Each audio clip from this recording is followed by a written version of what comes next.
else though. Welcome. I've got the Stock Squad in the house, and we're going to be talking about maximizing profits in the remainder of 2024, getting set up correctly for 2025. We're going to pick these guys on their best trades and their money moves. The market hit an all-time high today. So going into this Thanksgiving weekend, the S&P 500 ticked higher. The question is, are we going to have a dip in November? If we did have a dip in November, is it worth buying, or are we going to begin to cool off going into the end of this year after seeing all of these record highs? Does NVIDIA's earnings and the fact that the market was up and NVIDIA was down today, is that any precursor or warning regarding where the rest of the market might go? What is the catalyst that's going to take us higher? We're going to process the FOMC meeting notes because I don't know if everybody realizes how close we came to a potential crash today. It would have just taken one simple idea from the Fed, which Wall Street's going to be listening very carefully going into 2025 for him to say the right or wrong thing to buy or sell this market. So all eyes or all ears on the Fed. But today, the FOMC meeting notes came in, and we're going to break those down. I'll get these guys' opinion. And Bitcoin has been moving down, and it's causing some pain for people that thought that MicroStrategies was only ever going to go up. I'm going to talk about some of the Bitcoin stocks as well as our favorite altcoins and strategy for crypto going into the end of this week. This is the Stocks with Josh show. I've got the Stock Squad team in the house. This is going to be a great show. Right off the bat, fire off and hit that like for me because it's going to send this video out to more people. And don't be afraid to share it with family and friends. I can say that we have had some great shows in the past where embedded in the show, whether it be a technical or a stock pick, have been some really incredible calls. I'm going to timestamp this video later so that you can look over the section that you might want to go back to or go forward to. Welcome, squad. Thank you guys for joining me today. I've got Stock Up with Larry Jones, Keenan Grace, and Stockmo in the house. And the rest of you guys, hit that like, and I'm going to start things off. We're going to just, this show, as every show that I do on YouTube, is about making money. The business at hand is about making money and growing generational wealth. And what drives me and drives the rest of these guys is the idea of liberating more people from trading their time for money. Now, I don't have the clip to play, but I'm going to just talk about this clip that I saw while scrolling on TikTok, doing some mindless scrolling and flipping up. I saw this video of a guy who was shaking. Larry, you'll appreciate this one. You know, just the incredible nature of it. He works at a cockroach factory where they're making cockroaches for food, which this is something that's done. And so he has these trays. Maybe you guys should have seen it. They're about an inch apart. I saw that one. Did you see this, Keenan? I saw it too. I seen that one. And so he takes the tray, he pounds the floor, a couple hundred cockroaches fall out, run every which direction. Yep. He takes another tray. Now, first of all, I want you guys to know that I had mad respect for him because I thought one thing: he's got a woman, he's got someone he's taking care of, he's got a woman and a baby, and it's a reminder to me of what people will do, what they have to do to provide. But the fact is, the only thing that separates him from really any of us sitting in these chairs is some knowledge. And so I'm hoping today that we can lay out a beautiful path of knowledge. Keenan, since you saw it and chimed in, I'm going to let you lead off. I'm just curious your thoughts on the market today. And if you want to, feel free to go ahead and comment on the FOMC meeting notes, because that's going to be our first round of responses. I want us all to react to the notes. The fact is, the market apparently liked them because it ended up. But what are your thoughts? So I actually got to fill myself in on a lot of that because, as many people know, I've been dealing with my mother's health, and I was in the hospital a lot of today dealing with that. And I'm going to be educated as well. It's a time to learn. It's a time to earn. And right now is my time to learn But I will go to say, Josh, thank you for having me on. I had sent you a super chat saying, shout out to the chart GOAT. Gotta appreciate Josh. Hit the like, everybody, if you haven't done so already. And, you know, Well, that's thank really what you. I got for you right now. Thank you. I I'll get into appreciate it more, but that's what I got right now. I appreciate you being here, and you know what? I'm glad that your mind is on your mom at the moment, and that really is a perfect segue into what I'm talking about. You know, you have, thank goodness, by the grace of God, the ability to be able to give her the time and attention. You know, and that's what we're trying to do, is to set some people free so that they can actually take care of family. But let me just share this with you, Keenan. So the FOMC, here's the bottom line. We needed to get the thoughts from the Fed on what's going to happen next year, okay? Because what we want is for him to continue to ease and lower rates, because this is just selfishly what's going to push the market, the stocks that we own, higher. Probably bad for, you know, the fact inflation is going to rage out of control. And he pivoted, so nobody made him pivot. He's a grown man. He pivoted back here in September, gave a big fat 50 basis point cut. He said that he was concerned about the market slowing down. But all of a sudden, it does appear with Trump coming into office that the biggest concern is actually inflation, which technically, once the Fed pivots, inflation should be in the rearview mirror.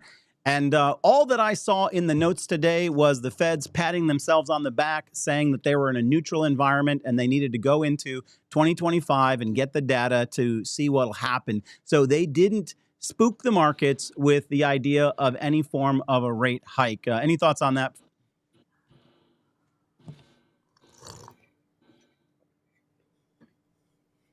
The silence is deafening here, guys. So I'll take All right, go ahead, the Mo. lead. Go ahead, Mo. Lead on this. Keenan. Look, at the end of the day, you got Powell. They talk about this pause, and when are they going to get it? When I look at all my notes here, basically what they were saying is that they're looking to get the Fed rate below 4%, then pause. That's what I got out of this before they contemplate a pause. So they want to get it down probably 375 to 4. So I go and see how is the market pricing this in, because it's been released. They basically are telling you December. We're at 450 to 475. To me, I thought, well, if that's true, we should be seeing the market's pricing a cut for this December more. And it did. It went from like 52% up to 63% chance of a Fed cut in December. So come December 18th, we're still looking like a Fed cut. Now that's only 63%. Kind of, it's not giving you all the warm and fuzzies inside. But, you know, at this point, we are still seeing some positivity from the Fed. We're seeing them. Everything's still good. They're going to roll with the data. And I'll say this.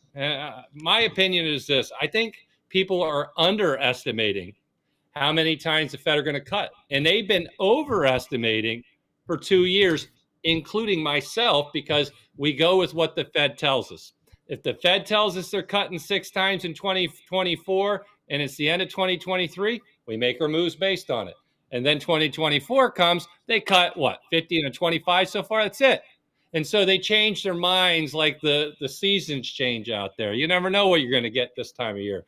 So I think moving forward, it's going to be much the same. You're going to have the Fed out there doing what the Fed does, and they're going to wait for the data. They're going to tell you a year from now, this is what we're looking to do. And then they're going to do completely the opposite. And that's because they're data driven.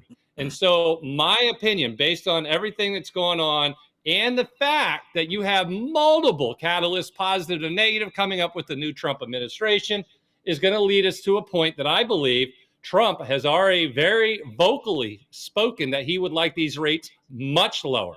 And he has people in the Fed, I am sure, who will be very loyal to him. And so that is going to be downward pressure. And of course, they say they're independent, which they are, but are they going to act independent? That's a whole different ballgame. We have massive tariffs coming, which could lead to some ugliness. We don't know. Are they going to actually go through with it? Canada and Mexico, 25%, 10% flat on China. Is it going to go up to 50, 60%? We don't know.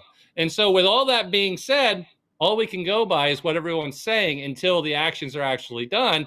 And of course, are we going to have a recession? Because that's the negative stuff. The positive stuff, We got corporate rates coming down possibly to 15%, which is going to pump this market up. I feel like I should do my best Arnold Schwarzenegger because we're winning championships with this one, folks. And what about crypto? Talk about an asset class that could explode because of all of this. Fed is going to lower rates, no doubt about it, over the next year.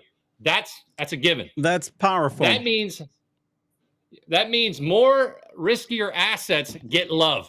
That means small caps get love. The lower those rates go, the cheaper money is, the more the riskier assets get love. Now, but that's enough, right? No. How about a new crypto czar? How about a new crypto council? How about we just make money? They're begging people to make money on this. Is it a moonshot? Is it just straight up? No. Where are you, living in the clouds, man? This is dog eat dog. Even in this situation where everything seems crystal clear that money will be made, it's going to go up 100%. It's going to come down 50%. It is not going to be a straight up thing. But if that's the way you think this is going to roll for crypto, you are sadly mistaken. But if you do believe by the end of 2025 that we'll be higher than 100,000 on Bitcoin sometime during that year, I think you are absolutely correct. So if you're ready for some turmoil, you're ready for that roller coaster, man, giddy up, strap in, put that seatbelt on so we're safe, and let's get started. Love it, Mo. I love it. Mo's bringing the power here. Okay, Larry, let me just set you up for this. I'm going to hit you with a similar question, but I'm going to word it a little differently. So there's been actually talk of a shadow Fed, that if this Fed, who technically Donald Trump cannot fire, doesn't do what he's supposed to do, that Donald Trump would appoint someone who is obviously not the Fed, but would be acting on his behalf and speaking about what the Fed should be doing, positioning himself, basically kind of undermining potentially the current Fed. Now, we don't get political, but the bottom line I'm trying to outline is that just like Mo said, Donald Trump is all about stimulate this economy, pump it up, do whatever it takes to, the idea is to make America great again, get the wheels rolling for profit. He's a businessman. He wants to stack those honeys. What are your thoughts about the idea of the shadow Fed and the Fed not giving the Donald Trump what he wants? And I'm curious, how bullish are you after we have already gone up really most of 2023 and 2024?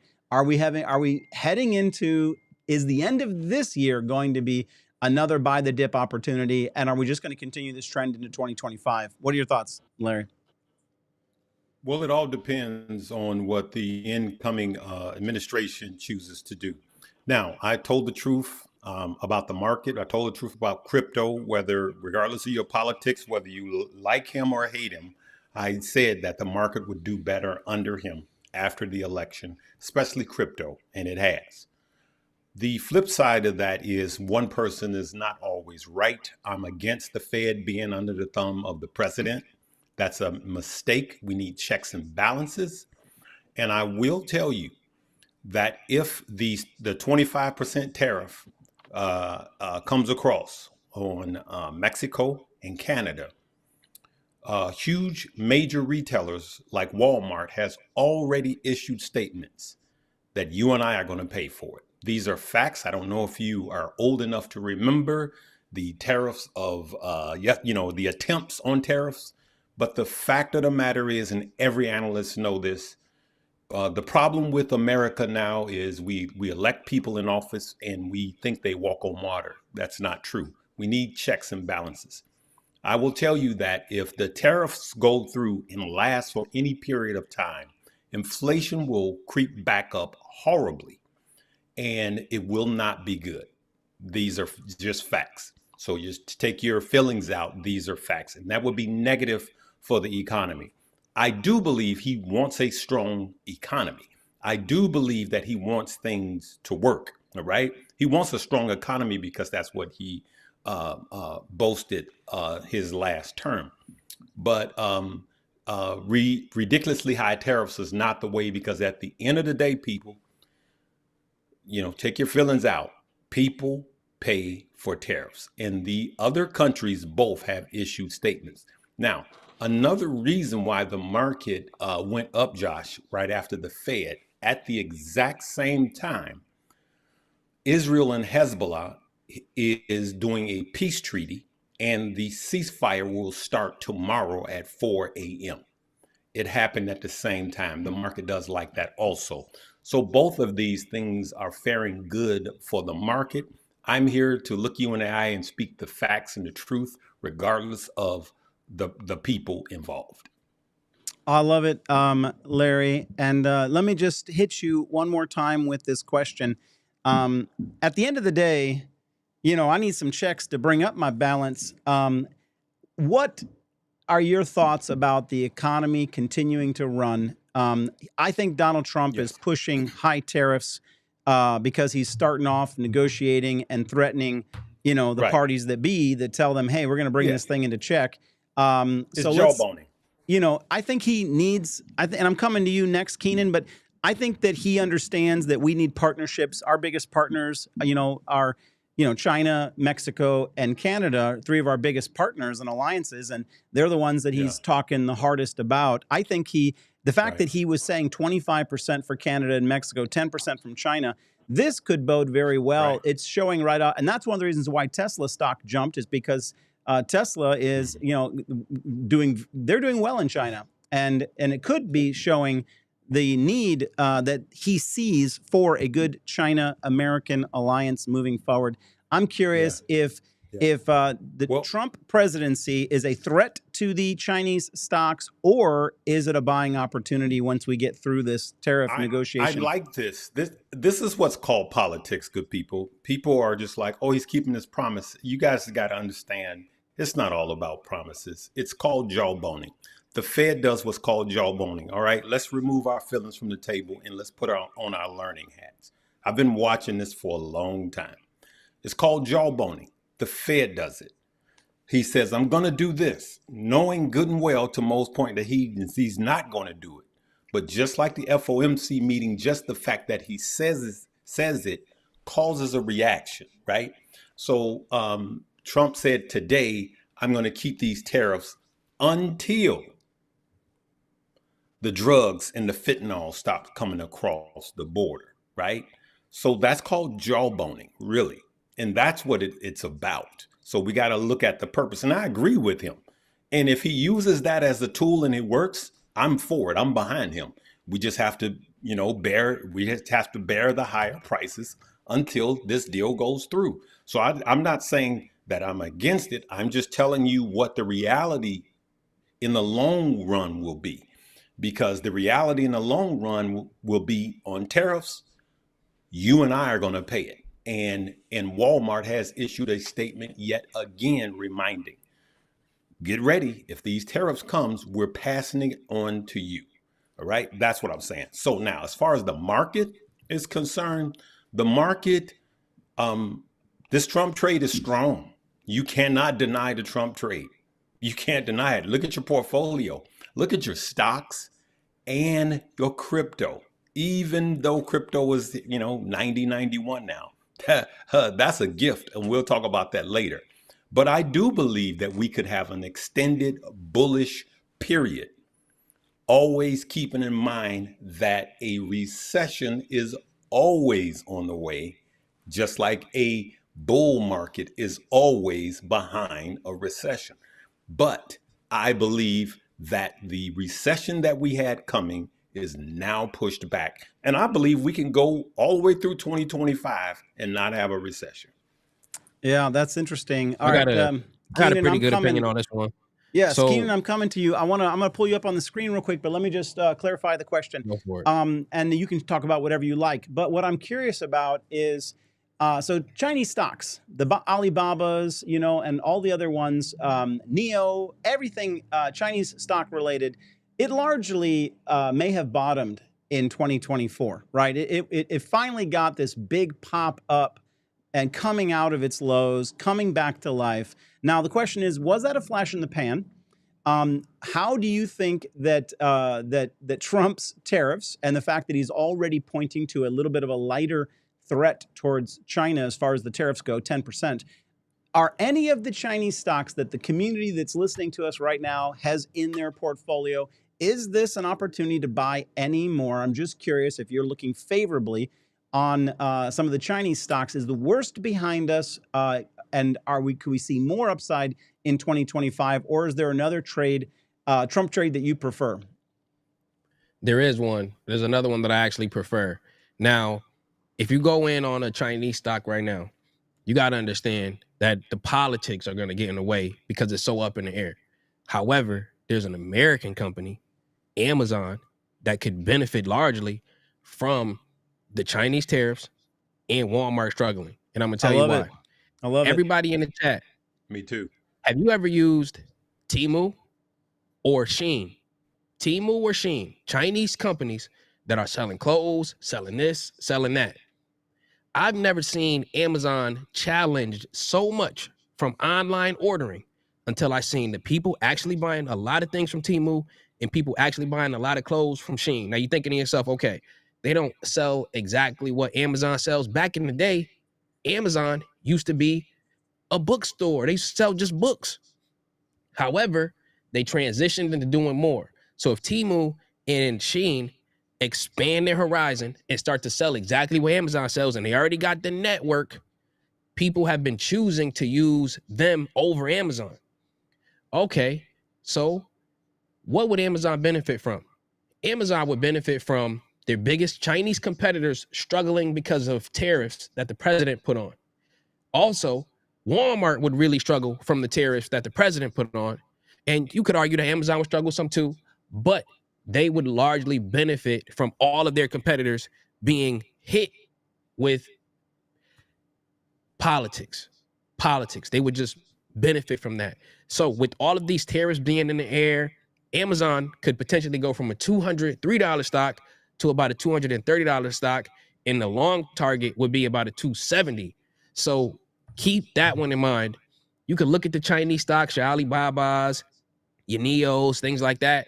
But I'm telling you this one, you ain't gonna go wrong with Amazon with the things that are going on with the current politics. I love it. Mo, I'm going to come to you here in just a minute, but let me just comment on the Stock Squad Discord. So in the Stock Squad Discord, I put out some trade alerts. One of them this morning was Amazon. And it was these trade alerts, if you're in the Stock Squad Discord or the Stocks with Josh Discord, there's been a lot of question on how to trade them, right? You know, people who are brand new trying to figure this out. You know, you could do both the stock or the options. And I'm giving you a price that I'm giving you a trend line that if the price simply crosses, it initiates the buy, stock or options. Now, I'm also giving you a price to the downside that if it crosses below, then you could take some options or an inverse ETF. Amazon was the call today, and it was doing well. I favored the move to the upside, and right out the gate, it shot right above my price, which was the moment to enter the shares or the calls. And it depending on which options you took, it was a 100, 200% move on Amazon. Now, guys, don't sleep on the Stock Squad Discord. There's a link in the description of this video to join. And, you know, I understand that money's tight. I understand that everyone's got to figure out the path. But I can tell you that just that one play alone this morning would have paid for months and months and months of the community access. So I just want to throw that out there to you. Mo, what are your thoughts on the really, I guess I'm curious if you're in or interested in any China plays. These are still beaten down from their all-time highs. I mean, Alibaba is in the dirt still. It's even pulled back from that crazy initial run-up. Personally, I think that Trump he wants to get all the negotiating. He wants to end the wars and create new trade deals and get back to business. Personally, I think that's what he wants. He wants to, all of his campaign promises are built on the idea that the economy is going to do better in 2025. And so I think he wants to move through it quickly. Are any of the Chinese stocks of interest to you right now? What are your thoughts? Absolutely not. The only thing I've been doing is I put over $200 and something thousand in Argentina. If you've been paying attention, he's not bragging about making better relations with China. China is absolutely, you want to go ahead and buy Chinese stocks, you go for it. at the end of the day, who's he friends with? What country has been beaten down so bad and has a chance to run? It's not China. It's Argentina. If you've been living under a log or you don't do the homework, don't worry, I got you. We'll cheat on this one. I'll pass the answers of the test over to you. Crew, we're here to make money. All right? I'm not trying to fall in love with Alibaba. All right? What we got going on right now is a president of Argentina who is a massive, massive fan of Donald Trump. He's also, in case you don't know it, one of the largest capitalists that is out there. He wants to make that country pure capitalism. And you have him with Trump working together. Folks, I see the U.S. growing stronger with Argentina. And so I loaded up $200 and something thousand all the way back. So for those who've been a part, you know, I moved way out of a lot of the place and I put it where I knew the money would go if Trump won. And it went. And well, I got to tell you, I'm what ticker is that? Feeling really good about this. Mo, what ticker are you trading there? That is ARGT. This is the Argentina fund. So this gives you a nice little exposure, diversified to their overall market. And of course, it is run up since I got into it. And it looks like it's up another decent amount in the after hours. So I continued to make money. We are at a point now that we are looking possibly taking a little bit of profit, maybe diversifying because the gains are getting up there. So that was the good news. Now, is this one of them situations where it's over? No. If you want to hold your nose and you get a little profit taken when you get the RSI broken and all that good stuff, that's up to you. But at the end of the day, I like this one. I like Japan as well, but I really like this Argentina. It's a higher risk play, and I think the upside's better. But right now it's overbought. And of course, we got into it way before then. So yeah, it was a play that it's gotten me a good 40, 50K in profit. So I'm real happy with that. Awesome, Mo. Thank you. I'm not even considering any. No, right now, until they figure out the Terra 4, what's going to go on back and forth, why would I want to jump into risky plays? Any pullback price on the ARGT that you think would be a good place for people that didn't get in early with you? Yeah, I think once you see that RSI dip down close to 50, we hit that 13 EMA, and if it's around 50 to 55 on the RSI, I like that price. All right, beautiful. Larry, let me come to you. Thank you, Mo, for sharing that. I thought that's a great trade idea. I personally will throw it on my watch list, and I will probably do some charting and drop that in the Discord for people that are interested. Again, check out the Stocks with Josh Discord. The Stock Squad Discord is the family here tonight. It's one of the few places where you can actually communicate directly with Larry Jones. Real quick, I want to shout out Juana Riddick. Thank you for the super chat. Appreciate you. Larry, what are your thoughts? You seem to have a response. I'm not sure which segment it was to, but go ahead. What's on your mind? Yeah. First of all, you know, I don't know why I don't see none of the other guys and I don't see the comments. I had to pull up a window here. Mo, can you see me, Mo? I can't see anybody except Josh. Yeah, we can't see anybody but you, and we can't see the comments. I had to pull it up on a separate screen. But Josh, before you go and look at that, Josh, I want to ask you this. It's actually a question. Well, two things. I got a question for you, and then I briefly want to say before the question, while I'm thinking about it, is I'm going to make a bold statement. Anyone that is holding Chinese stock, it should be a swing trade. And I'm just going to say it. And remember, you've been told Chinese stock, I don't care if it's Baba. Chinese stock at this point should be a swing trade. And this is just the way I feel. It should not be a long time hold. Every single time that there is conflict between America and China, I've made so much money. Chinese stock go down, all of them. And then when you can almost just positively do a call on all of them. You guys have seen me do it. And then 30 days, they all pop back up. Boom. You know, China comes out and they're going to print money, right? And they all go back up. Boom. And then another conflict, they all go back down. Every single one of them. And I'm going to tell you that holding these dollar cost averaging into Chinese ADRs because you're not buying the real companies. The money is literally held on an offshore account. Check it, and you will see why, because you're buying something that mimics Chinese stock. That's number one. I want the people to be protected. Okay. So that was number one. Number two, Josh, why do you think that our biggest adversary, China, okay, our biggest adversary is not Canada, it's China? Why do you think that their tariff is only 10%, but Canada, right, and Mexico is 25%? You got an answer for that? Well, I have just the quick answer that the biggest thought that I had regarding it, Larry, and I'm curious what you think, is simply that I think that Donald Trump recognizes the need for an alliance with China for growth. If China's economy suffers or we get into conflict with China, he's not going to be able to achieve his goal. He cannot achieve his goal without China. Now, beyond that, obviously, you've got the border dynamics, which is a priority to him. But what are your thoughts?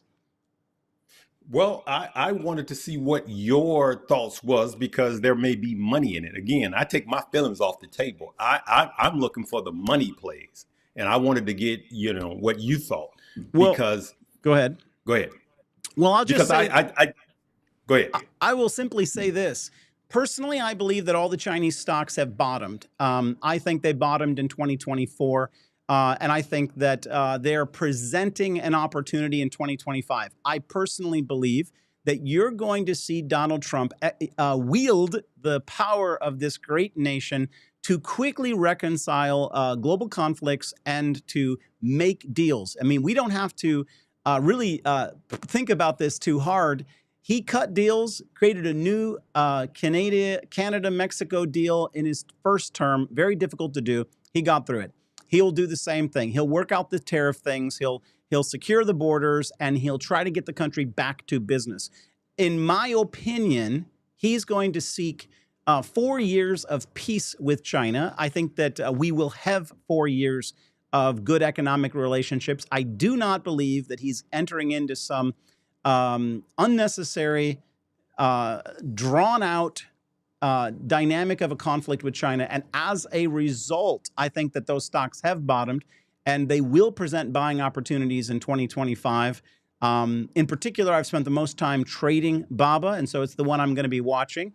And so don't be surprised if one morning in the pre-market trade setups that I give that you'll see BABA sitting there with some buy and calls or puts on it. But did you have something else to add on that, Larry? You're actually proving my point. All Chinese stock are down, right? Now, what I would be doing with all Chinese stock, Josh, you've seen me play this perfectly with Chinese stock, Chinese ADRs. Yes. I would be looking for call options, and you name it, Baidu, Baba, Tencent, you name it, I would be looking, because if you go out on any Chinese stock, all you're going to see is this. And news story, boom, news story, boom, news story, boom, news story, boom. It is the easiest thing that you can make money on. But again, because it does this, it's just not a hold. It's a swing trade. So I make money, make money, make money, make money. So do I play these? Yeah, I do. As you see, Josh, I do call options and put options on them. And I believe that call option positions, I would be looking for those for the next move. That's it. Larry and Josh and Mo. Yes, sir. But particularly Larry and Josh in this moment, I was thinking, man, y'all know y'all my guys, but I got to disagree. But you just finished the point, Larry, and I totally agree. I'm like, the Chinese stocks, it looks like they bottomed. When you look at the fundamentals of the company, and you say, yeah, wow, they're making this much revenue and they're getting to keep this much of the earnings. Oh, yeah, they definitely bottomed. But we have learned over the years that it's not about the fundamentals of these companies. Exactly. It's about the politics that are really pushing them. Politics. So then that means you got to get in and you got to get out. So then I was thinking, man, y'all think that these are just like load up? I was thinking like, I totally disagree with that. But I was like, let's let Larry get to his point, because I know he know what he's talking about. And I totally agree with you. Get in, get up, get out. This is not, if you look at BABA Alibaba or any of these kind of ADRs or any of these Chinese related stocks, they could be great companies. The issue is the politics that are in the way. So you got to make sure that you are not trying to hold on to them until they just moon forever. You got to have a distinct plan with distinct risk management, a profit target or a target profit level. Let your money make money for you. I love it, Keenan. I'm going to quickly introduce the next topic. I want to thank Red Redman for the super chat. I also want to thank David for the super chat. He actually asked an interesting question. And I want to also acknowledge that I agree with what Keenan's saying. I'm not saying the Chinese stocks are necessarily investable. I simply believe that they are tradable. And I believe that the never-ending drop cycle that they had been in since 2022, I think it's essentially over, and we're going to see it followed by some pops. That's just my personal opinion. But Redmond says, out of all four hosts, raise your hand if you use Alibaba. The truth is that I don't, and I don't know if you guys have ever used Alibaba. I think I used it one time, but it's been a lot of years. But they're kind of like, and I'm not going to defend them. We're not going to make this whole thing about Chinese stocks, but let me just take a small moment. First of all, they're compared to American stocks, obviously, these have been beat down, and there's the opportunity for them to go higher if Trump cuts a deal. We have 4 years in which they could trend higher, and then that trade could get off the table. But we have a couple of years potentially left on it. Some people will be looking towards it. Obviously, I think what's his name? Michael Berry, number 2 position is Alibaba. And so they're simply tradable. Let's get into the next topic. Thank you guys for the super chats. I appreciate that. Let me just run through the comments real quick. Josh, quick thing. Go ahead. Somebody in the comments just said, his name is D Tizzy. He said, Josh got his jacket from Shein. He's laughing, right? And I'm going to assume he's just trolling, but I want you guys to really understand this. The price you pay for something does not equate to the quality that you get. Now, you can buy something from Shein, and those people who have been on there and shopped there, and I have too in the past, and I will in the future.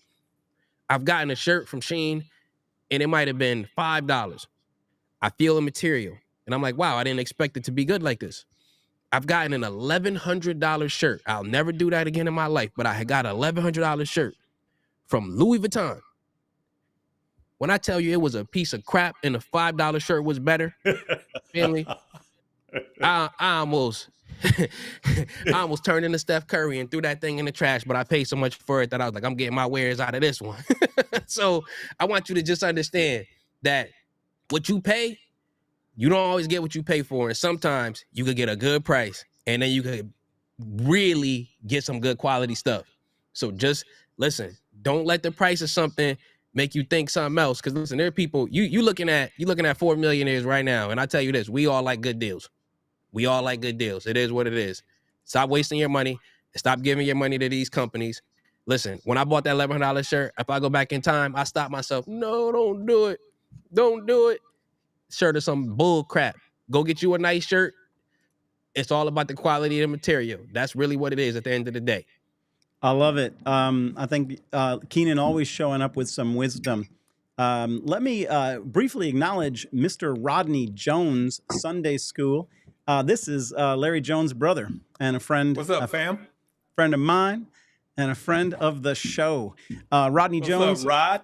Together with Larry, taught me how to use Ecamm. But when I got into a pinch, I had to call Rodney and say, help. And he did. Very kind of him. Thank you, Rod, for showing up today.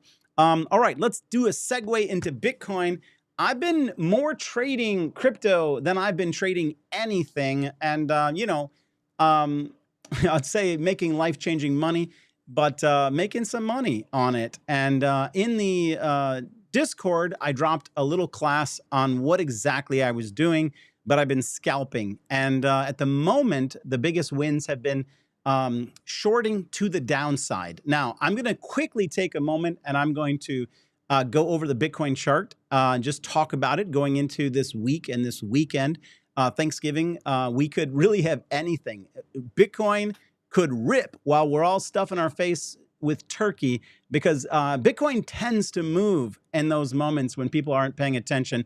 And then when everybody wakes up, they all go piling in. So we could have a huge Bitcoin rally. I'm going to take you into the chart and show you where I think it could potentially bounce and could be setting up for that move.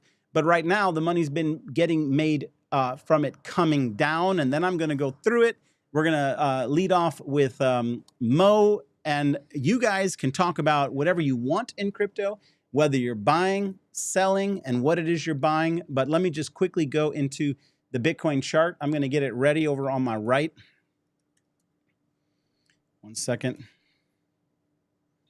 And then the other thing I wanted you guys to cover is MicroStrategies, okay? MicroStrategies has left a lot of people holding the bag.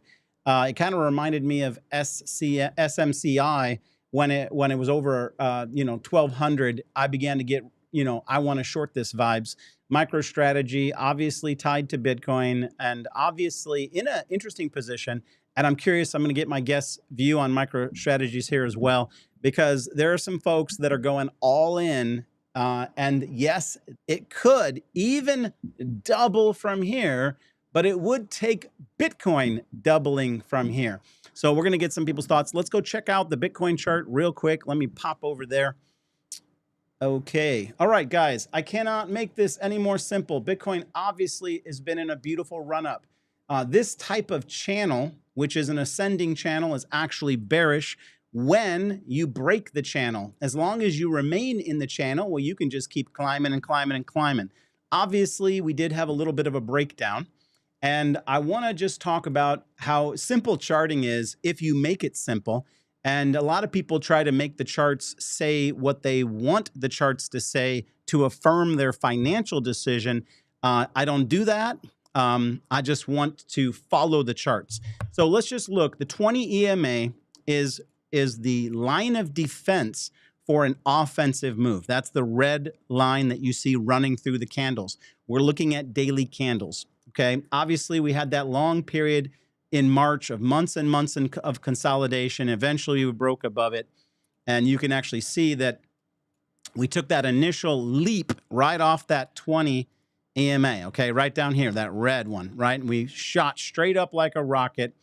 And we always come back and touch the 20 to build a little bit of steam to go higher, little bit of steam to go higher, little bit of steam to go higher, right? Well, that's actually not the 20, but you get my point, right here, okay? So having said that, it's, and having broken our upward channel, I think just momentarily, it looks like we're having a minor pullback to this 20, okay? Because of the run-up we've had. I see this as a potential springboard myself, and this is the daily chart. Today we are outside our channel. We confirmed that we're in a bearish move, which means that tomorrow ought to extend. We could extend that bearishness, and we could come down, hit that 20, and treat it like a springboard for the next move up. If we do, then we know that the Bitcoin stocks come next Monday, depending on how this all shakes out and how long this takes to move. We know that this could be setting up for them to move again, possibly Friday, possibly next week. I'm going to lead off with Mo, and I'm just curious, Mo, your thoughts on Bitcoin right now and what you're buying in Bitcoin. Let's start with the micro strategy. Wowzers. This is one that was just mind-blowing to me to see where it got. I always thought the talk was, this is a Bitcoin ETF basically. And I always hear that from a lot of people out there. I don't own it. I never have owned it. I buy my crypto and I buy some ETFs such as Grayscales. Over at Coinbase, I do my thing. I trade. But when I read it into this one, when it got up to 500 and something, because it didn't make sense to me that you had Bitcoin up 100 and something percent. And this was up, I believe, 700 to 800%. And so it was a head scratcher. This is technicals, but fundamentally, does it own that much, and do they have the debt paid off? Are they just, and then at the end of the day, I thought, I wonder what they're holding compared to the market cap of this thing, because if it's like an ETF, like a spot ETF, it would have basically what the market cap is in crypto. And it wasn't anywhere near it. It wasn't anywhere near it. And so this is not unexpected to me at all. The fact that it's down here, I'm going to go out on a limb and guess that the current holdings of Bitcoin are still way off the market cap. And I know people say, well, they're leveraging, they're borrowing money. You know, at the end of the day, how do you think Warren Buffett got rich? He got companies that had more assets than what the market cap realized, bought them and made money. And he turned 1,000 into 100 and something billion doing that. Rinse and repeat. He didn't go out and buy a lot of the companies that were just crazy in terms of running up and everybody's buying them, the opportunities. He always looked at him and he tried to find the cheapest things out there, the ones that no one wanted, just discarded. And he turned that into a fortune. Now, this company, man, I like reading it. I love following it. I love what they're doing. They're buying Bitcoin. They're a part of the cause. But the valuation, man, when it got up to 500 and something, I didn't get it. I'm going to be honest with you. I just didn't get it. And now I was obviously looking at this. I didn't realize it dropped this much, to be blunt, Josh. I didn't look at it in the last couple of days. It's, you know, it's back down there. If I'm watching this based on the technicals alone, you're at a decent spot at the 13. If that gives, I think we're going to the 50. The RSI is down at 55, so that could push us down to the 50 where we get sub 50, and then we finally have that bounce, the trampoline effect. There's so much love from the public and people on this, and them raising and doing what they're doing. It's probably, I would say, if somebody says, what do you think? Well, 13 might hold, like Josh said, we might come back for Thanksgiving 8 pounds heavier, and this stock could be up $100 to $200 from where it's at now. We don't know. But anywhere between the 13 and 50 could be an acquiring zone for those who absolutely love Bitcoin and MicroStrategy. Personally, I'm buying Bitcoin outright. The big stock I was looking at and I got into, anybody over at my place, they know that I've been getting into Avalanche. That's one of my favorite ones outside of Ethereum and Bitcoin. I buy Bitcoin and Ethereum 50-50 now every week. And of course, I think things have changed. Bitcoin is going to be a massive, massive success moving forward. I think 100,000 just a pit stop. I think that thing's going to run over the next 4 years to multiple six figures. And I believe Ethereum will join them in doing their run because a lot of the ETFs, for those that do not follow the ETF listings that they're trying to get approved by the SEC, there are quite a few of them that have a multitude of different altcoins, as well as Bitcoin and Ethereum as the larger section, but then they add on some other coins. And so if they get approved, which I believe they will over the next 4 years, they will continue to dominate and add staking to Ethereum and the spot ETFs, as well as the ones they're doing with Bitcoin and the other ones.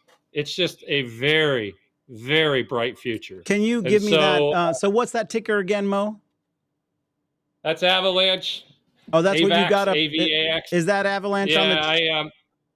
Yeah, I got in at around 37, and it's about 42. Do you have a target in mind for that?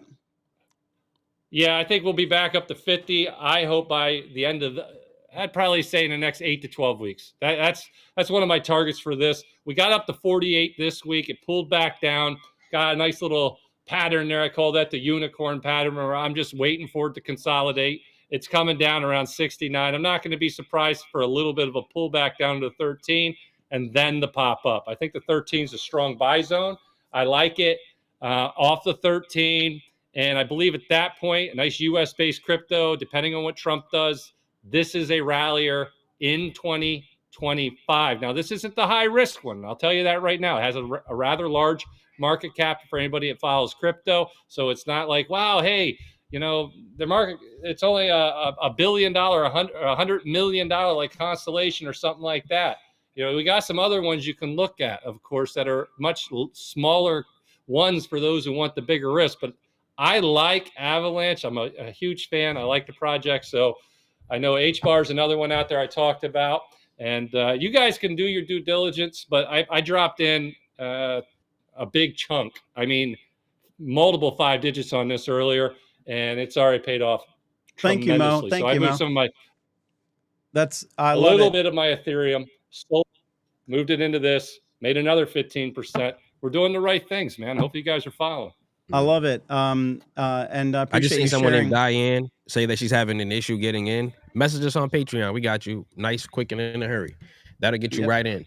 I wanted Yep. to comment on one that I commented on back in an April live stream because somebody in the chat just let me know maybe 10 minutes ago. It's ticker symbol SE. The company is SEA on the New York Stock Exchange, and it was $57 then, and it officially hit the home run, and it is 114 right now. So shout out to that one. That was a great one. But going forward, what I want everybody to think of is Hey, this. Keenan, what's the ticker again? SE. SE. And when you see it, it's the company's And name. And I it's remember SEA. you talking about that back then. And what Mhm. was the move? It went from 57. It was 53 when I had mentioned it. But then when you could actually buy it, it was like 53 to 57 in that range. And now it's 114. You So know, I remember that. Guys, see. don't sleep on these live videos because this is the type of gems that gets dropped in casual conversation on these. I'm going to quickly, Keenan, I'm coming right back to you. I just want to show everybody that chart. Yep. You know, that's it. I do remember that. And I even remember that I put it on my watch list. But yeah, you literally talked about it right here. And this thing has practically doubled. And to be honest with you, if we go back to the weekly time frame, I would guess this is kind of interesting and exciting. Let's take a minute and chart this for just a second. Right. While you're pulling it up, it had bottomed at like 34. Yeah. And then I seen it run to 40. And I'm like, whoa, this thing is pushing back up. And then I had called it at about 53, 57. And now it's 114. So I was like, easy money. Easy money. Based on, so I don't have the chart up. Let me show you guys the chart real quick because I think you'll love it. I quickly threw this up. So yeah, I always do some charting when it's just my face on the page. This is where Keenan called it, folks. And it has doubled, right? But what's interesting to me is the minute I looked at this chart from a higher time frame of the weekly time frame, I see an obvious cup and handle forming here. This is so classic, guys. It scales down halfway through. It'll have a move out like this. Then it basically begins its journey. Now, here's what you need to know about cup and handles. This was checkmated when the price broke above $88, back tested and went higher. So this is relatively, nothing's for certain, but this is relatively confirmed for the move up to the neckline, which is way up here at $341. And so, yes, Keenan gave all of us a stock that's moved up 100%. And technically, from where he gave it, this thing might be a 7-8xer. So, man, we got to take a moment and celebrate that. And I'm a little bit sad I didn't jump in on this one with you, Keenan. But let me turn it back to you, brother. So I say that to say, understand me on this, everybody. Whenever you get into a great play or you hear for great play, you never want to get greedy. Bulls make money, bears make money, pigs get slaughtered. If you are up 100% or even 50% on that play, what I want you to do is put a stop loss on it at a minimum, a decent amount above your entry price. This is a skill that I want everybody to learn. If you buy it at 53 and now you see it at 114, your stop loss at a minimum should be like 75. So if it ever turns around on you, you won't lose. So make sure you know that too. And somebody in the chat just called out another one, Grinder, right? So I was talking about that one because these dating apps, whatever you feel about dating apps or whatever is going on, if you can make money with it, you got to take your ethics out of the stock market, because if you look too close at any company, I don't care if it's Facebook, right, I don't care Keenan. if it's Apple, I don't care if it's Tesla, whatever it is, I don't care if it's DJT, whatever company it is, you're going to find some dirt if you look hard enough. So you got to take your ethics and morals out of it and just realize these are just vehicles. And like Larry said, the fastest moving vehicle to try to make you some money. So when did you call Grinder? I think it had to be like 2 months ago, if not a month and a half ago. And it was like $11, maybe 12, but now it's like 15. And that's a really good move. That's a really good move. And it was actually just a steady incline. Okay, well, I'm going to quickly, Larry, I'm coming to you in just a minute. And guys, I've got one last question that I want to try to fit in regarding NVIDIA or Tesla. I'm going to give a little commentary on it, but I'm going to quickly show his chart because if Keenan is dropping gems, we're going to pick them up. And I'm going to make this a micro charting class for 20 seconds. I want to show you guys what I see in Grindr. This time I'll show you the chart and not my face. Okay, so I made the point earlier about how Bitcoin had gotten into an ascending channel, that ascending channels are actually bearish, but as long as the stock stays in the channel, they're bullish. And yes, they can stay in there for a long time, but they're kind of easy to trade. Now, what confirms the channel is a minimum of 2 touches. We've got one dominant touch here at the beginning and another dominant touch here, and really another recent touch here. So it is respecting the channel. We've got, and you got to have 2 touches on the top, 2 touches on the bottom to establish that you're in a channel. We've got that here and there. I will say that if we look at the MACD, well, you know, the RSI looks okay to me. And let's go quickly check the MACD. MACD's pointing up. So technically, I like this, the look of this stock. I will give this little bit of a caveat. You could keep your stop loss. If you're swing trading this, you could even buy in here, even though it's run up as much as it has. You just would put your stop loss right outside and beneath the previous candle. But I will say this, as far as charting goes, one of the confirmations that I see in this chart was when stock broke above its opening listing price, okay? So, you know, it's very normal for stocks to get in and they get overpriced in the offering, right? It's really meant so that everybody that was an early investor can dump them on the retail community. So it's initially, let me just show this to you guys. Initially, it runs up, you know, all this enthusiasm, and then they wait a few minutes because over on CNBC, they're like, yeah, this is the best thing. This is awesome. And all the retail people are buying in. And as soon as it gets to a place where it's overbought on the RSI and looks a little ridiculous, then all the early investors start dumping. And then you go into this period of time where it somewhat gets forgotten about. Sideways consolidation is a beautiful thing, but this bad boy is building. And I would say that it would not be unrealistic for a future target for Grindr. Let me just throw this line on. It would not be unrealistic to get back to this point in time where this was $38. Nothing wrong with the company. That cycle I just described to you is everyday business on Wall Street. And again, as far as risk on this, you just simply put your stop loss right beneath the previous candle and the previous green candle, right? This one right here. And you put it on the outside of the channel. All right, let me, just a little micro class on Wall Street. I'm going to set up the last question for the guys, and we're going to wrap up this live, which I've enjoyed. And coming to you. I didn't get a chance to participate in MicroStrategy. I didn't get a chance to talk about, I got a lot of stuff loaded. All right. Let's, I'm going to come to you, Larry, and then I'm going to give the final question. Go ahead, sir. What was your response to those? Sorry about overlooking you there. Okay, no problem. I'm just going to take, so I'm just going to bop, like Keenan says. So let's just move really quick. Okay, so Josh, I showed them, I can see am I up, Josh? Yes, you are. Okay, so I popped this one yesterday, right? Even if you bought it yesterday, you're still up. Look at what happened to it over the 5 days. And real quick, that one's QMCO, right? QMCO. Okay, right? go ahead. And don't chart it because I want you to go to another one. This one was a later one yesterday, right? QUBT, I called this. I am currently up 600%, and most people that followed me are up 400 to 500%. I bought this one at 92 exactly. Yesterday I was up 736%. I bought 3,000 shares, and there were people that actually bought more when I suggested it. And right now, I'm up still 600%. These are not options, right? This is a stock, okay? So MicroStrategy, I'm just going to backtrack it. MicroStrategy is one of the easiest stocks for me to trade. I have never, ever lost money on MicroStrategy. First, you got to understand that it is leveraged 2 times to Bitcoin. You got to understand that they do convertible notes They raise money. Michael Saylor just brilliantly raised the money at 0%. Then they hold the Bitcoin. It's kind of a loop, right?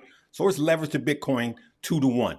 For those of you that are playing MSTX, now you're adding another 1.75% leverage onto 2% leverage. So now you're 3.75% leverage to Bitcoin. That's why that's down so much. And that's why MicroStrategy is down. People, just go here, pull up Bitcoin. Again, I showed this on Josh's page. MicroStrategy is the blue one. Bitcoin is the yellow one. Whenever you see that these two are correlated, you're safe to buy, period. You're safe to buy. You're safe to buy. Remember, MicroStrategy is 2x leverage. But when MicroStrategy starts to separate, therein is where you get into danger zone. And then we had this huge pop-up. Remember that? Right there on that date, November, you see November 20th, it looks like. Exactly. I said then that it is over. I literally said it's overextended and it has to come down. So you have to look at Bitcoin like it's gravity, and lo and behold, it starts to come down. Now, I just started getting pennies on it, like dollar cost averaging, but I'm saving big money because it is not time yet. Because Bitcoin is hovering around 91, it is not time to load up on MicroStrategy until it recorrelates.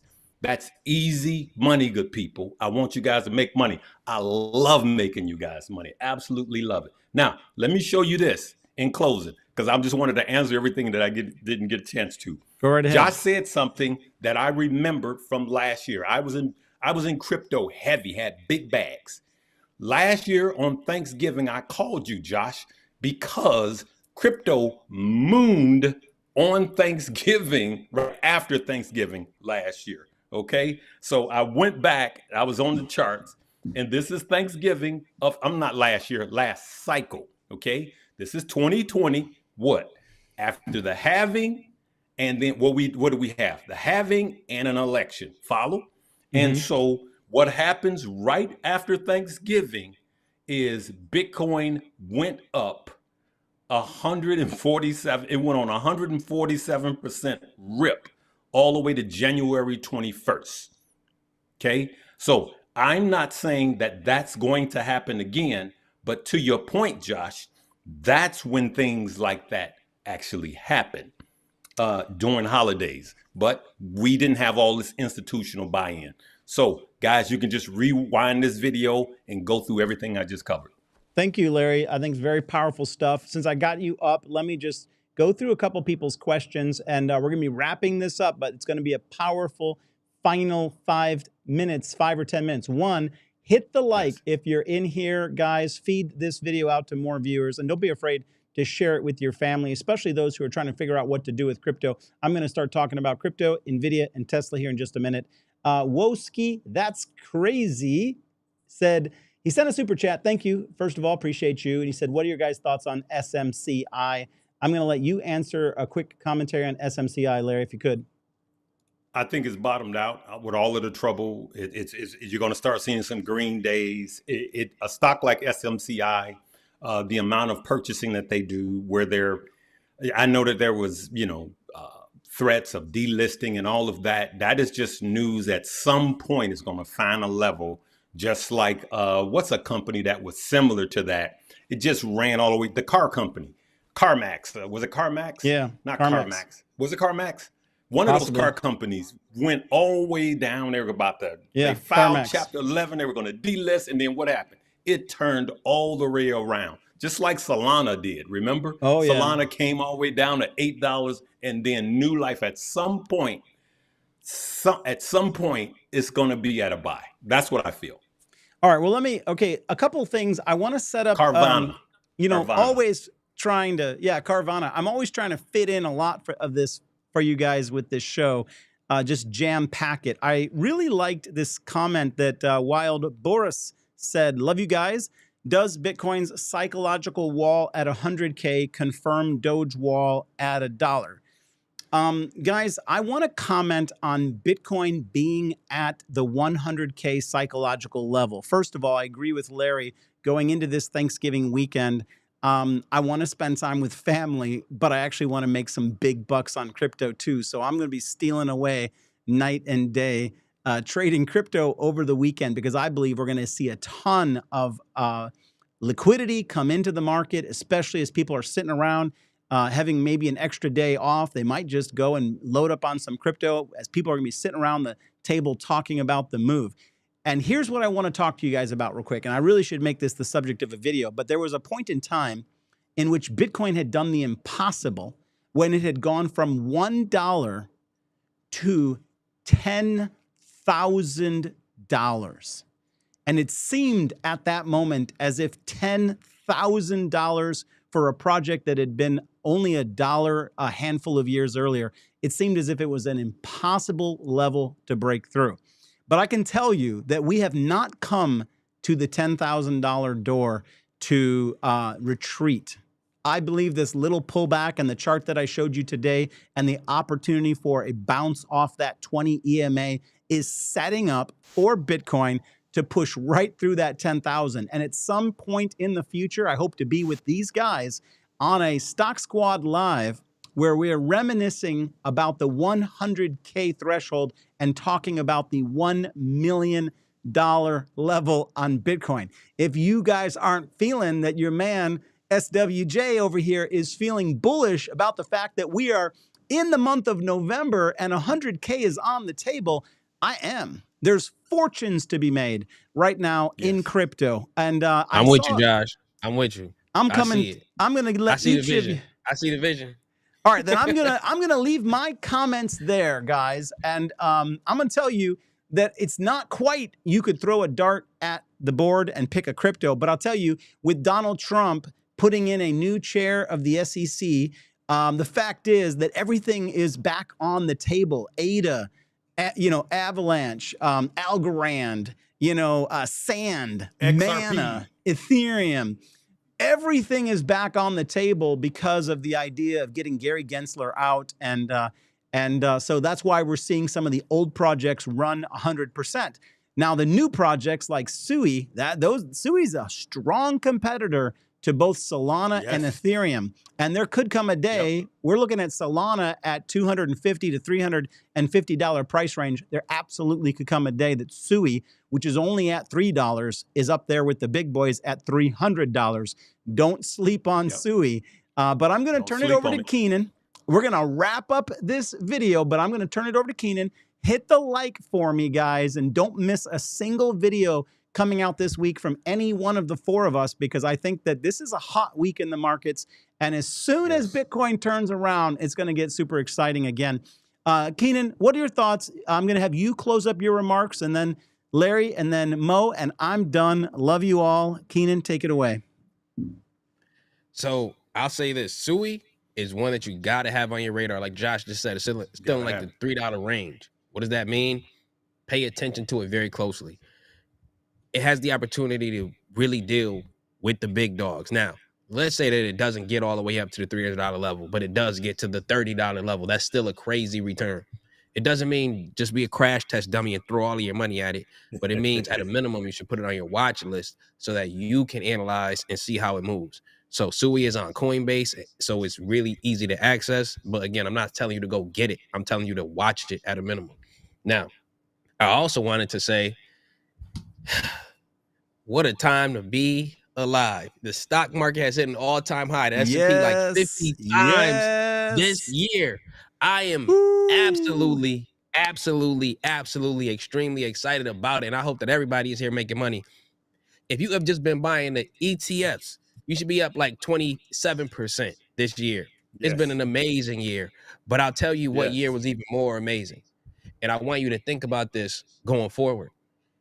2022 was more amazing than 2024. 2022 was a complete bear market. But you know why it was more amazing? Because that was the time to load up so you could live and benefit from 2024. It could be 2025. It could be 2026. Who knows?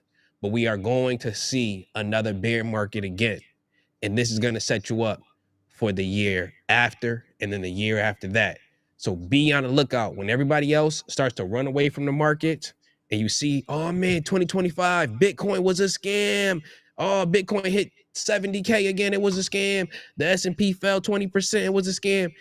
Yeah. And let's see the year after that when all of us are rich, including you, when we load up on these things when they hit the ground. I love it. Real quick, I want to answer this question. Abner Estrada said, please share what you're buying, all of you. Guys, there have been gems dropped. Mo has told you exactly what he's buying. Larry has given you a handful of stocks. I saw somebody ask, hey, I've got $10,000 or $5,000. No, it was, I've got $500. I'm sorry. Where do I put it? And I'll tell you right now, watch Larry's page. He's literally dropped in this last week a handful of companies that are up. They're small penny stocks that if you had, I'm not telling you what to do, but let's say you had put your $500 into the plays that Larry was dropping, and I don't think he would even advocate that. But if you had, you know, your account would be double or triple. And so, Abner's saying, tell us what you're buying. Each of us has been communicating what we're buying and what we're bullish on. Go back and I'm going to timestamp the video so you can review it and look at those companies. Put them on your watch list. Do your due diligence and consider whether you want to own some of them. Personally, I really am going to take a harder look at Keenan's SE call because when I looked at that chart, to be honest with you, that and GRND, both of those should be on my watch list. And so again, in the Stock Squad Discord, don't be surprised if you see some technicals drop on those. Any final thought, Keenan? My final thought is everybody, you need to be investing into the market. Do not let fear be your leader. Do not let failure be your leader as well. I seen someone in the comments post something about, oh man, you said do this. You said do that. Do you understand that I'm telling you how to make money? Do you understand that that Mo is telling you how to make money? Larry's telling you how to make money. Josh is telling you how to make money. And we're doing it in your face in public. Do you understand what I'm saying? Nobody's going to be right 100% of the time. However, if you can be right more than you are wrong, that's how you're going to win. I don't know who was it, but it might have been Benjamin Franklin. You tell me if you ever heard this one. He said, I may have found 99 ways that didn't work, but I only needed to find the one way to be successful. So once you find your way, that's how you're going to win. Don't let fear of being wrong stop you. I don't know how many people are subscribed to Mo, Larry, Josh, Keenan, Chris Sane, me, Kevin, Graham, whoever, that no longer watch stock market videos. I don't know how many people that is. And they got to miss out on the whole 2024, which has been a complete bull market. Crypto all-time highs, stock market all-time highs. Why? Because they lost out on one stock. They lost out on two stocks. Therefore, you quit. If you quit, you only quitting on yourself because you know still here, the four of us. So don't quit on yourself and we won't quit on you. Just know that. Thank you, Keenan. And Julia asked, is SE a long-term or a trade stock? Any final thought on that? I see it as a trade. I see it as a trade. Very good. All right, Mo, I'm going to end with you, but Larry, I'm going to come to you real quick. Final thoughts and words for the fam. Final thoughts. I am on my Sunday's video. I said that I was buying AVAX right now. Avalanche, yeah. So Mo, I agree with you. Avalanche is in a buy range. My followers, we've been killing crypto. We've been slaying crypto. Keep an eye on stock Rumble. I want you guys to keep an eye on Rumble and Google everything about Rumble right now. I believe that there's some moves coming with that stock. I was listening to an old video of Jim Cramer today, and he was saying after the FTX that he wouldn't touch crypto in a million years. Inverse I played Cramer? it today. Yep. And then he tweeted here recently that I've always believed in crypto. I played it. I played both of them today. And the reason I'm saying that is everybody on this platform, since last year, we've been telling you guys crypto is going to be big. I've I don't know anybody who's been talking about last year, guys. We gotta buy. We gotta buy. Josh, listen, here it is. Josh and I, when it went down to 54, we were like, we're buying 54. Remember that, Josh? Yep. Then if you go back, we were buying. Josh called the bottom at like 18. I told you guys, I'm buying a full Bitcoin 20, then bought one at 25, and it was crickets out there. Nobody was saying anything. The big platforms, they were waiting on these $80,000, $90,000 Bitcoin. We were telling you guys when it was cheap. I was literally snapshotting. Okay, I just bought some Shiba Inu last year. Nobody's gonna watch this because it's beat down. Nobody's talking about it. Now I got big bags in it, even with crypto being down. What I'm saying is that this squad is strong and a lot of gems. We absolutely love making you guys money. And that's what I'm going to say. Here's what I'm going to say. I don't like giving price targets, but on Bitcoin, I'm going to leave you with this. If you didn't hear anything else I said tonight, every single person that's listening to me should be accumulating some Bitcoin that you're never going to sell. There's already a bank being formed that's going to finance your Bitcoin and use your Bitcoin as collateral, right? In 2 more cycles, 4 years and 4 years, 1 Bitcoin will be $1 million. That may be 10 years, but it may be 8 years. Then the following year behind that, it'll be $2 million. It's not going to be this gradual thing after that, okay? You heard it. You can circle this down. You can pin me. You can stick this to me. You can say, Larry said all you want to. I'm telling you, you better be accumulating some Bitcoin. If you just loaded up on meme stocks, big mistake. I'm going to leave you guys with that. I want you to be wealthy. I'm coming to you, Mo, in just a minute, but I had to throw out a perspective again because I want you guys focused on crypto going into this week. I think it's going to be the most interesting play for the weekend. But we've got Donald Trump, right? And everybody keeps talking about it. Go listen to CNBC. It's the Trump-Elon rally into the end of this year. The market's going to give him the benefit of the doubt, and there's no catalyst to go down. The Fed said it's all good over here. The interest rate seems to be in check. Unemployment seems to be doing okay. We're patting ourselves on the back. And so at bare minimum, we're going to slide sideways into the year. But if today was any indicator of what the market can do, it looks like it wants to go up. And I'll leave you on this with this final thought. Then we're going to head over and let Mo sign us off. But so we got this president, right? And his boys have started a crypto bank company. And the president can fire or replace the head of the SEC. How strict of a regulator do you think the president wants to put into that office to slow down his own son's crypto ambitions? Guys, we are absolutely, I'm telling you, Josh, being at 100K, go ahead, sir. I have to add this on because I know you don't know about it yet. You know the guy that bought the banana for $5 million? Yeah, that's the CEO of Binance. Okay. The guy, I believe it's the same guy, just put $30 million into Trump's crypto company. Well, you know, on that note, first of all, I didn't hear that, but thank you for sharing it, Larry. And yes, that's another indicator. First of all, you know, powerful relationships are being formed. That guy has one of the largest exchanges in the world. I believe it's larger than Coinbase. So it is the largest exchange in the world, I believe, holding the most crypto of any exchange. And so, you know what? $30 million tip given to the Trump boys makes a heck of a lot of sense if you want to stay in business and not get slapped with future regulation for the new pick coming into office. And so I see it as an extremely bullish environment for crypto. Don't get discouraged. Even MicroStrategies, which I know some of you guys were crazy to be buying above, you know, at 500, you know, you should have been selling, but, you know, take it as a lesson learned. It will come back. But think about the fact that if it gets back to your entry price, consider what your sell strategy is. Bitcoin, it could double, right? It could get to 800. but Bitcoin would have to get to 200, and it's not going to stay up there long, folks. And Bitcoin isn't going to stay up at the top long either. So think it through. Mo, take us out.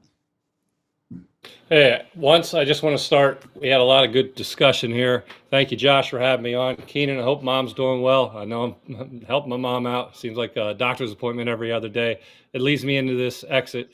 Folks, I hope you have a happy Thanksgiving, especially. I look back on my family and how blessed I am to be here. My family came to this country just a couple generations ago. The firstborn Minoski, I should say, ever in this country was my great-grandfather who fought in World War I. And he was in the pits, and he's lucky to make it home. And my grandfather was a sniper in World War II, and all 3 major campaigns through the Battle of the Balls to Berlin. Only 3 guys came back from his unit. He was one. My father, communications expert in Vietnam. All these men, they risked their lives. My dad telling me how many times he was almost killed. My grandfather telling me how many times more than anybody. My great-grandfather, all of them sacrificing mental health so their kids can have a better life. And here I am, blessed to be surrounded by good friends, the squad, the people who watch our channels. And when somebody gets sick in any of our families, our moms or our pops, we all come together. And I mean you, me, everybody here. And that blessing goes right back to you. Take a moment to understand that the world and the wealth we talk about doesn't just come in these little things called dollars. Family, friends, health, that is the biggest part. What good's having money if we don't have all that? So take a little bit of a moment today. Think about, reflect what we talked about in this video. But at the end of the day, let's have a nice meal. Let's remember what we're really here for. And of course, we are going to strive to get to that financial freedom to help those around us out. But first things first, we need to have family and friends in health before we worry about that wealth. I love you all, and I'll speak for the squad here and say, I hope you have a happy Thanksgiving. Peace and blessings.